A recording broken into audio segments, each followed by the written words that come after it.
A todas buenas noches. Somos poquitos, pero vamos a iniciar. De todos modos, la gente se irá conectando a medida que vaya la charla para no quitarle más tiempo.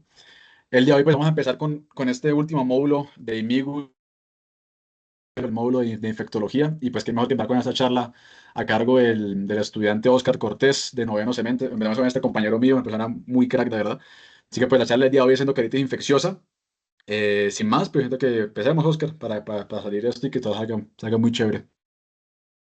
Listo, Samuel, muchas gracias. Bueno, buenas noches a todos. Mi nombre es, como dijo Samuel, Oscar Santiago Cortés González. Yo soy estudiante de noveno semestre de la universidad. El tema de hoy que me toca es endocarditis infecciosa. Bueno, la bibliografía que usé, básicamente me basé en tres artículos, especialmente me basé más que todo en la guía 2023 del manejo de endocarditis infecciosa. Y entonces, pues, adelante. Entonces, vamos a manejar esta presentación en este orden de contenido.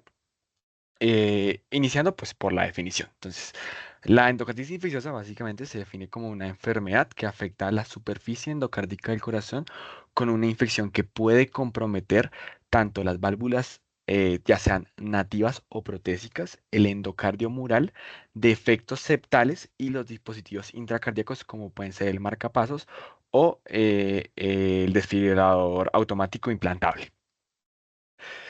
Como epidemiología vamos a tener que básicamente es una enfermedad de una incidencia de 13,8 casos por cada 100.000 habitantes, tiene una mortalidad del 30% y según un estudio ha habido, pues hubo un aumento de los casos entre 1999 a 2019 que pasó de 478.000 a más de 1 millón de casos anuales. La razón es más frecuente 9-1 en hombres que en mujeres, pero la mortalidad es mayor en mujeres. La edad de presentación de esta enfermedad se da en el 63% de los casos mayores de 50 años y en los países de bajos ingresos la fiebre reumática es el factor de riesgo principal para que se dé la enfermedad. Además tenemos un factor de riesgo importante que es el uso de drogas intravenosas que aumenta el riesgo en adultos jóvenes. Bueno, para la fisiopatología de esta enfermedad, entonces tenemos que todo en esta imagen, lo primero que es básicamente cuando tenemos un endotelio normal, que por su naturalidad este endotelio es resistente a los patógenos. Quiere decir que si yo tengo bacterias en el torrente sanguíneo, este endotelio no tendrá por qué afectarse. Ahora, en una endocarditis lo que se va a generar es la parte 2, que es básicamente la adhesión bacteriana. Esta adhesión bacteriana se va a ver mediada debido a unos factores de riesgo que pueden ser, uno, el uso de válvulas protésicas, ya sean nativas o protésicas, dispositivos cardíacos implantables, una falla cardíaca congénita o el abuso de drogas intravenosas. Una vez se genera estos factores de riesgo que permiten esa adhesión bacteriana, se va a generar una respuesta inflamatoria a esa adhesión bacteriana, lo que me lleva a que se genere un reclutamiento de plaquetas y monocitos que van a liberar citoquinas proinflamatorias mediando una cascada de coagulación y un crecimiento bacteriano mucho más grande. Después genera lo que es la formación de las vegetaciones que se genera por un efecto de trombogénesis que básicamente es una masa compuesta tanto de plaquetas, fibrina, leucocitos y bacterias que se van a adherir a lo que es las paredes del endocardio o a las válvulas en sí. ¿Qué me va a llevar esto? A que se favorece, uno, la persistencia de la infección, puede causar complicaciones como embolias sépticas o puede destruir propiamente las estructuras cardíacas como pueden ser las válvulas o el miocardio en sí. De etiología, básicamente podemos hablar de que el 80% de los casos de endocarditis infecciosa está mediado por Staphylococcus aureus, que es el principal germen que produce esta enfermedad, seguido del Streptococcus del grupo Viridans y el Enterococcus spp. También se puede dar en otros casos menos probables, es por bacilos gram negativos y hongos como la clamidia que se da en inmunosuprimidos en el 1 al 2% de los casos. También puede presentarse casos polimicrovenos que pueden ser casos mixtos. En los pacientes con endocarditis infecciosa, el 45 al 79% de los hemocultivos van a salir positivos para Staphylococcus aureus o Streptococcus del grupo Viridans. Y pacientes que tengan hemocultivos positivos para estos dos patógenos van a tener una mayor mortalidad a 1 año. Como factores de riesgo importantes, pues tenemos que se dividen en factores de riesgo cardíacos y en factores de riesgo no cardíacos. De factores de riesgo, los dos más importantes cardíacos son el presentar una enfermedad valvular cardíaca o tener una válvula protésica cardíaca. También podemos tener que pacientes que tengan o un antecedente, una infección por endocarditis o que tengan una enfermedad cardíaca congénita, también tienen un factor de riesgo. Y en pacientes que tengan un factor de riesgo no cardíaco, lo importante aquí es pacientes inmunosuprimidos o pacientes que tengan un procedimiento dental o cirugía previa, que es un factor de riesgo muy importante para esta enfermedad. Las manifestaciones clínicas, entonces, en un estudio que se realizó de 3.116 pacientes, el mayor síntoma que se produjo fue la fiebre, acompañado de soplos cardíacos en un 64,5% de los casos e insuficiencia cardíaca congestiva. También pudo evaluar otros signos menos frecuentes como pudo ser el shock séptico, el shock cardiogénico, el síncope y tres lesiones muy importantes que se dan en este tipo de enfermedad, que son las lesiones de Janeway, los nódulos de Osler y las manchas de Roth. Aquí pues tenemos básicamente las tres lesiones que se hablaba. En la imagen de la izquierda podemos evaluar las manchas de Roth, que esas manchas de Roth básicamente son hemorragias retinianas de un centro claro. Aquí se puede evaluar el centro claro. Y en la imagen de la derecha se pueden ver lesiones de Janeway, que básicamente son máculas eritematosas planas que no duelen, ¿sí? Y los nódulos de Osler, que son nódulos eritematosos que sí duelen y que se dan tanto en los pulpejos de las palmas o de las plantas de los pies.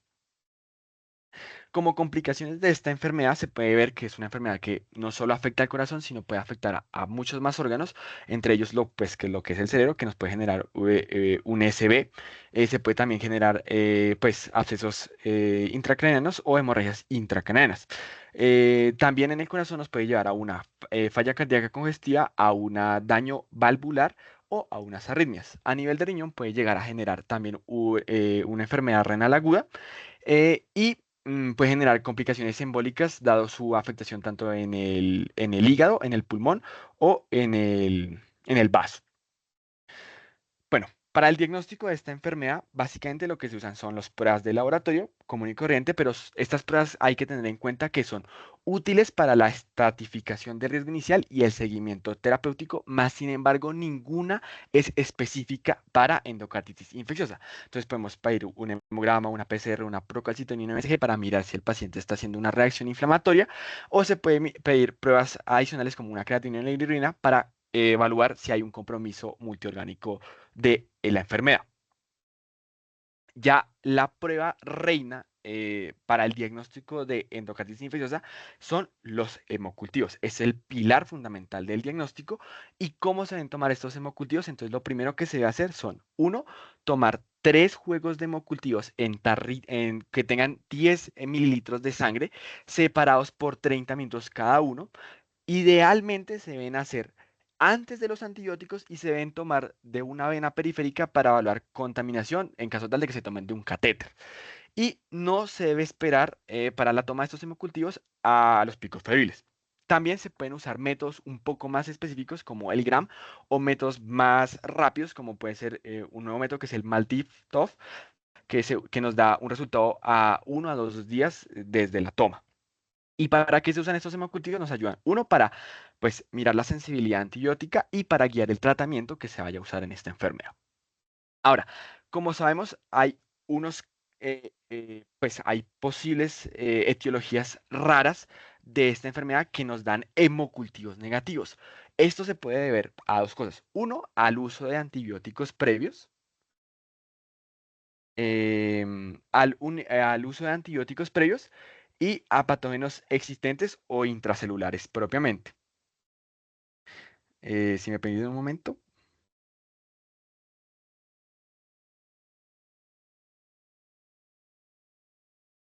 Listo, perdón. Entonces, bueno, en lo que iba, pues las causas, pues ya sabemos cuáles son las dos causas que se pueden generar de hemocultivos negativos y qué se hace en el caso de que se tengan hemocultivos negativos en estos pacientes. Entonces, uno, pues primero se debe retirar los antibióticos y se debe repetir los cultivos si es posible, porque puede haber que los cultivos salieron, estuvieron mal hechos. O se pueden hacer serologías más específicas para los siguientes, que es la Coxiella, la Bartonella, la Brucella, la Aspergillus y las Legionelas y el microtama, que son microorganismos que no nos generan hemocultivos positivos, pero pueden generar esta enfermedad en casos muy raros. También se pueden hacer pruebas más específicas como el FISH con PCR en caso tal de un paciente con una prótesis de valvular o una secuenciación de RNA de la subunidad 16S, 18S.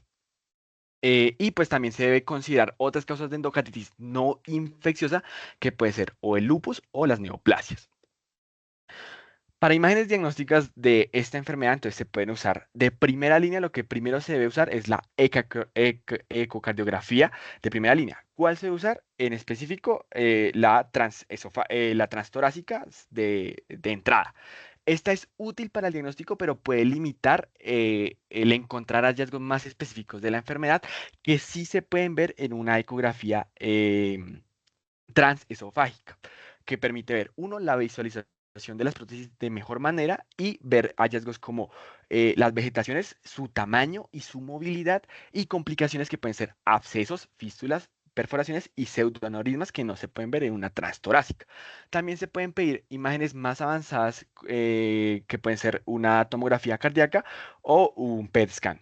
También se puede pedir una resonancia magnética que nos permite, uno, la evaluación de las complicaciones extracardíacas y en caso tal de que se necesite un manejo quirúrgico, pues planear de una mejor manera la cirugía. Otra imagen que se puede usar en sí es el SG, que básicamente nos permite evaluar si puede tener un bloqueo AB de primer grado en el 8.1% de los casos o un bloqueo AB completo en el 2.8% de los casos. Entonces, ¿qué nos recomienda la guía en este caso? Entonces, como importancia, entonces, primero, lo que ya había mencionado, que era que la ecocardiografía transtorácica es la línea de primera imagen que se debe hacer, ¿sí?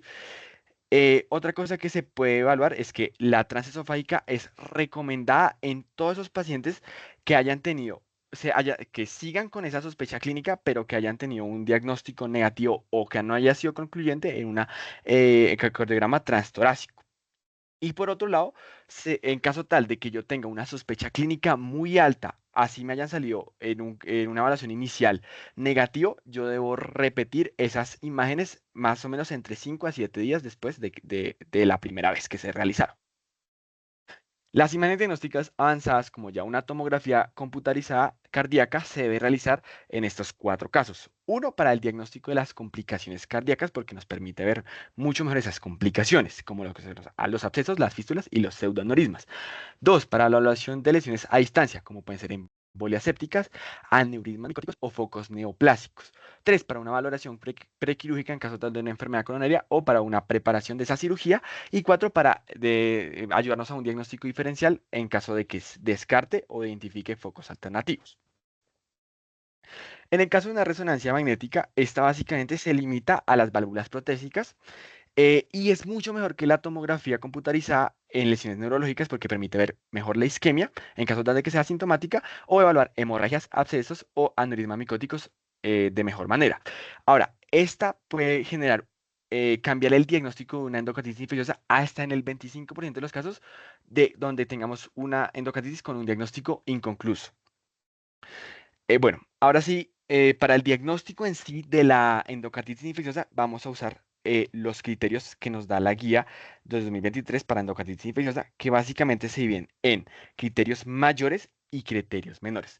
Los criterios mayores van a evaluar, uno, que tengan los hemocultivos positivos para endocarditis infecciosa o imágenes positivas para endocarditis infecciosa, pero esos cultivos para esta enfermedad deben cumplir cualquiera de las tres características que se ven aquí, que puede ser la A, la B o la C.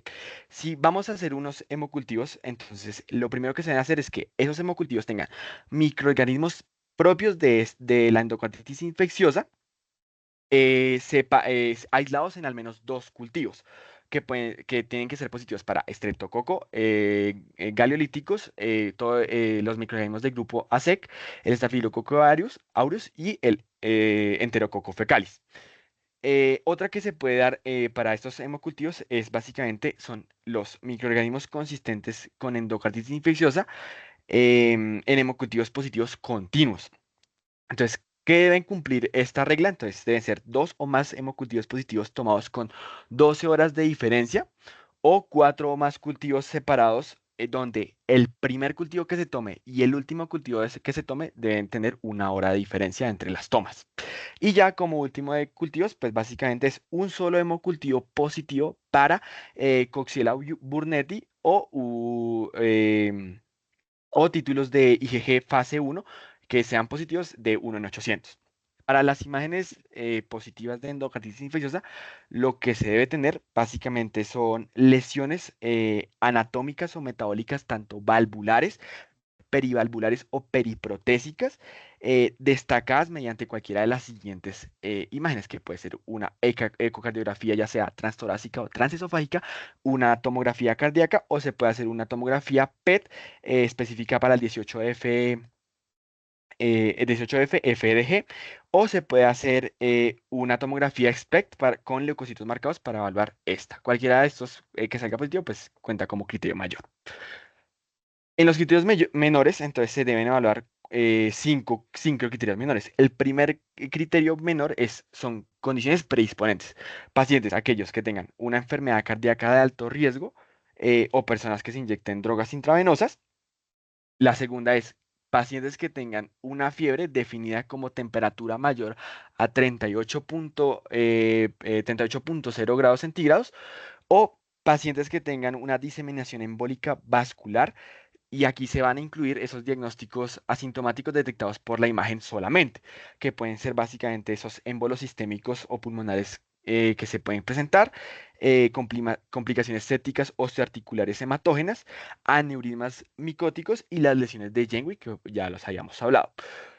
Otro de los criterios menores es los fenómenos inmunológicos, que deben ser esos, la glomerulonefritis, los nódulos de Orles, las manchas de Roth o un factor reumatoide positivo. Y ya como último criterio menor, se debe evaluar una evidencia microbiológica que son esos hemocultivos positivos que no cumplen como criterio mayor, pero salen positivos, o una prueba serológica que tenga un organismo consistente con los propios de endocarditis infecciosa.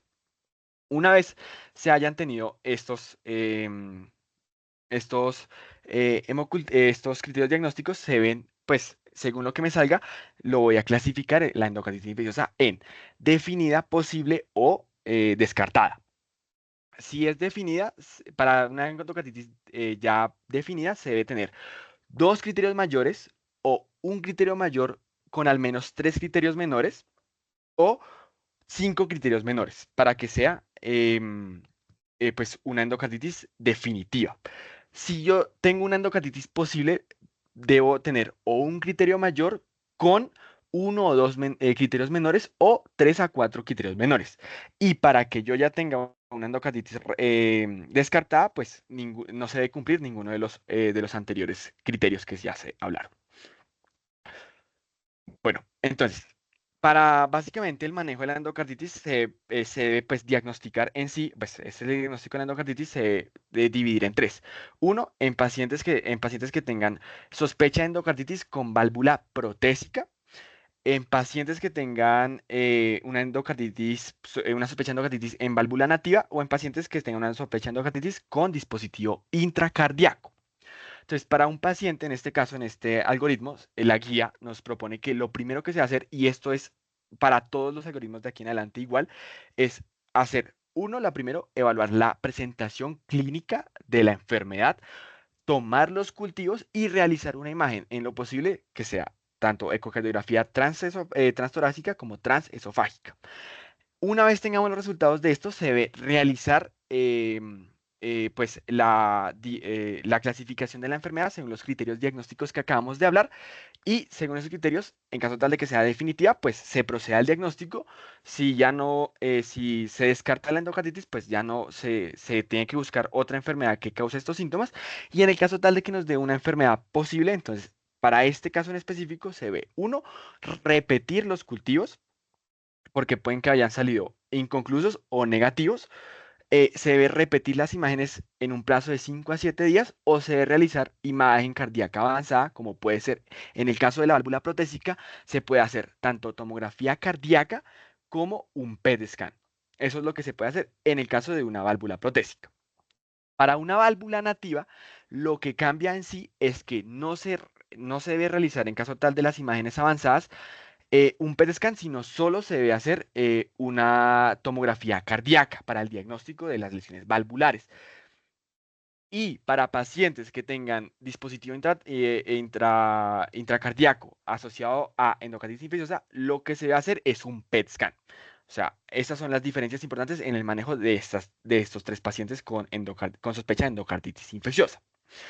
Ahora bien, para el manejo de la endocarditis infecciosa, entonces lo primero que se debe hacer es iniciar antibiótico de manera empírica. Ya vamos a hablar de cuál antibiótico se va a manejar. Y ya una vez tomado el resultado del cultivo, pues se debe ajustar la terapia hacia lo que haya salido. Ahora, ¿qué factores me van a guiar a la elección de este antibiótico? Entonces, uno, lo más importante es el tipo de válvula, si es una válvula natriva o procésica. Si tiene presencia de dispositivos intracardíacos, cosas importantes, la epidemiología local y el estado inmunológico del paciente.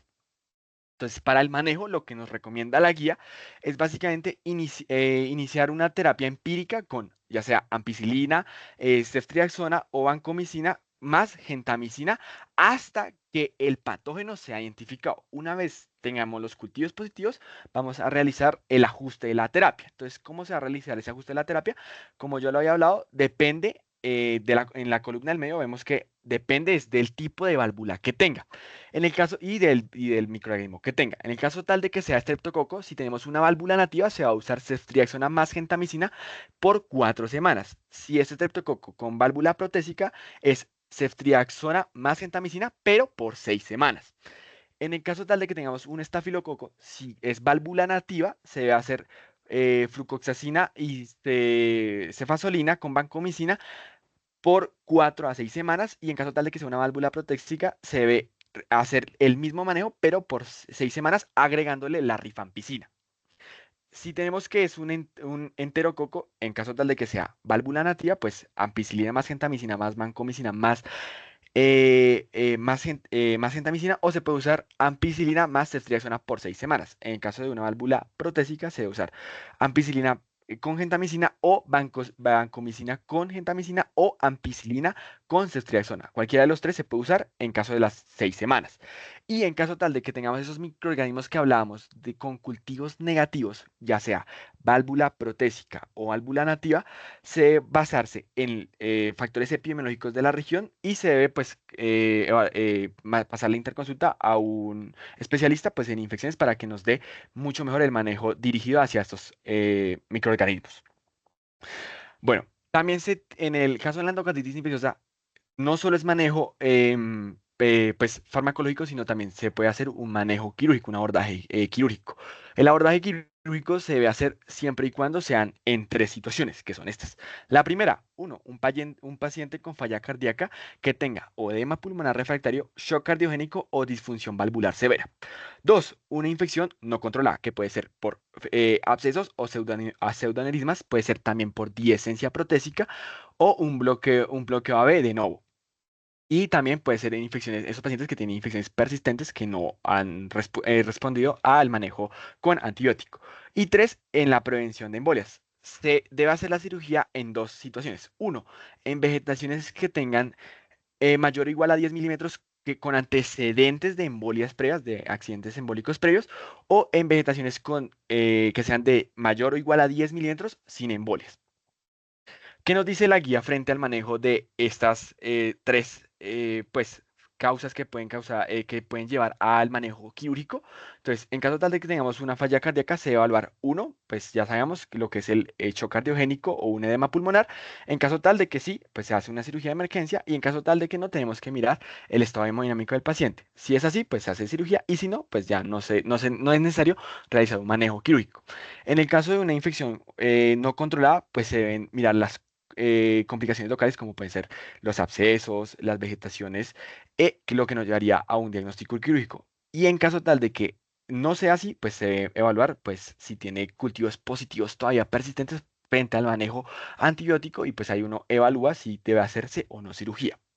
Y en caso tal de que haya una bacteria resistente o un hongo, sí o sí se debe evaluar el manejo quirúrgico o mirar si se puede aumentar el manejo antibiótico.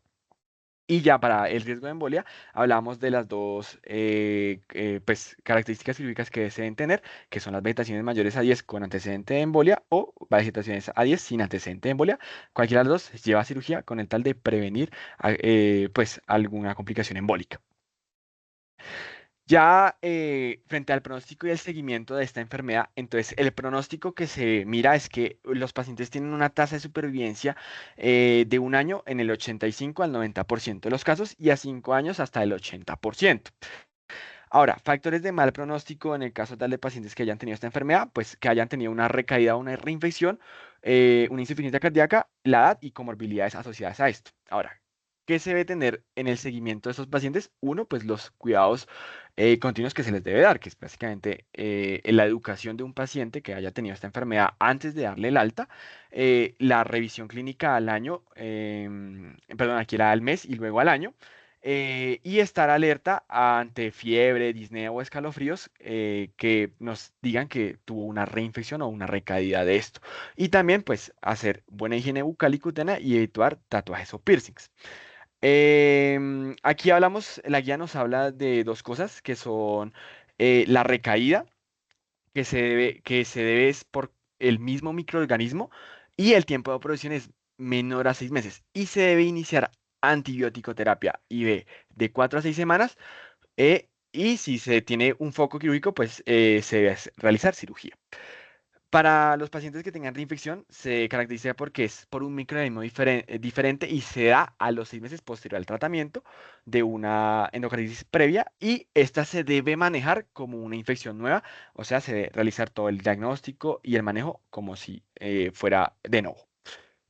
Para la prevención, entonces, uno, pues, factores claves es evitar la entrada de patógenos por sitios como la piel, boca, gastrointestinal o el uso de drogas IV y el control de factores de riesgo como pueden ser prótesis e inmunosupresión.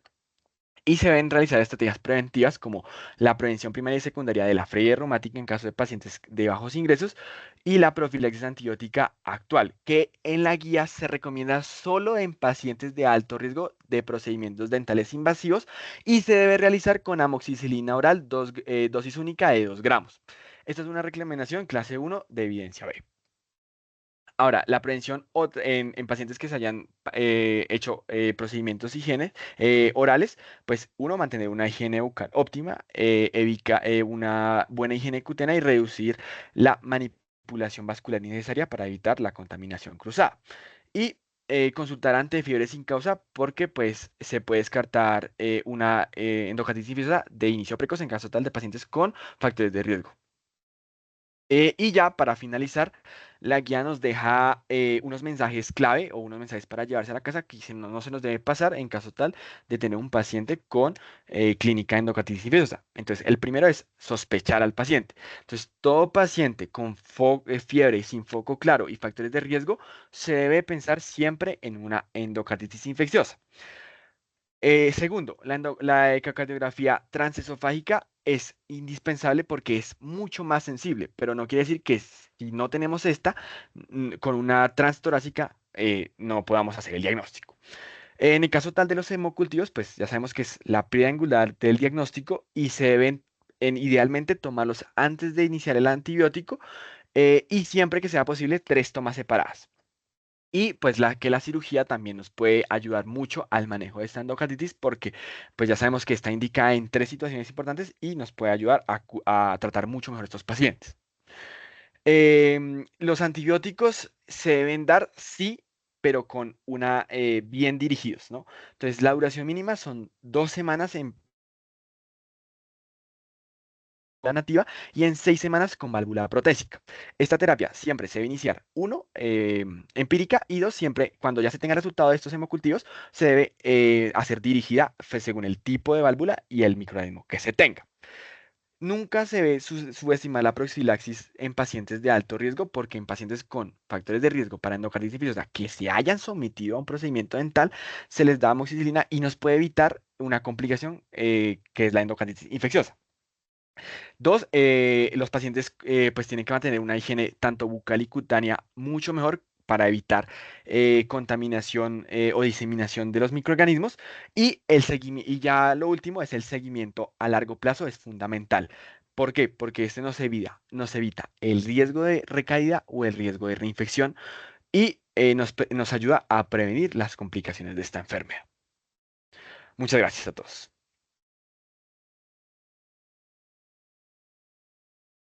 Muchas gracias, Oski. No sé si alguien tenga algún comentario, alguna duda adicional.